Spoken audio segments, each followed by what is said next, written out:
terrain. Est-ce que Volodymyr Zelensky pourrait-il changer d'attitude vis-à-vis du cessez-le-feu? Il n'a pas de choix. Il n'a pas le choix parce que les aides financières des États-Unis d'Amérique, des Européens, sont très importantes pour maintenir un semblant de cessez-le-feu. La Russie ne conquiert pas d'autres territoires. Le président russe est dans son droit de se dire, vu que ça se passe pas, on continue la guerre puisqu'il n'y a pas de cessez-le-feu, il n'y a aucun deal, il n'y a rien qui se passe, la situation est gelée.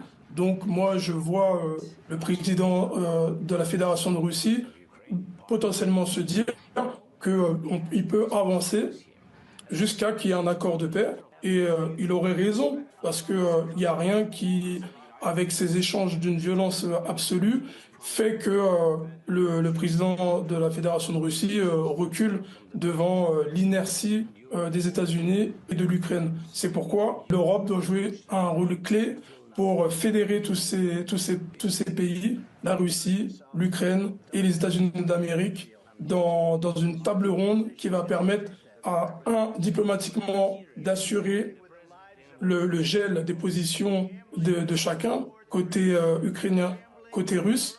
Deux, que le deal sur les minerais, qui concerne aussi la Fédération de Russie, puisse se faire. Il y a les Européens qui sont dedans, les États-Unis d'Amérique qui sont dedans, qui puissent aussi, dans ce deal financier et de paix, puisse se faire dans les semaines à venir, et aussi cette paix durable, cette diplomatie non violente, non agressive, et rabibocher le président des États-Unis d'Amérique et le président ukrainien, parce que ça, c'est du jamais vu dans l'histoire diplomatique du XXIe siècle. Tout à fait. Merci à vous pour votre analyse, Monsieur Slimane Tirera. Je rappelle que vous êtes essayiste et président du GIST, Groupement d'innovation sociétale et territoriale. Vous étiez avec nous en direct depuis Paris. Merci à vous.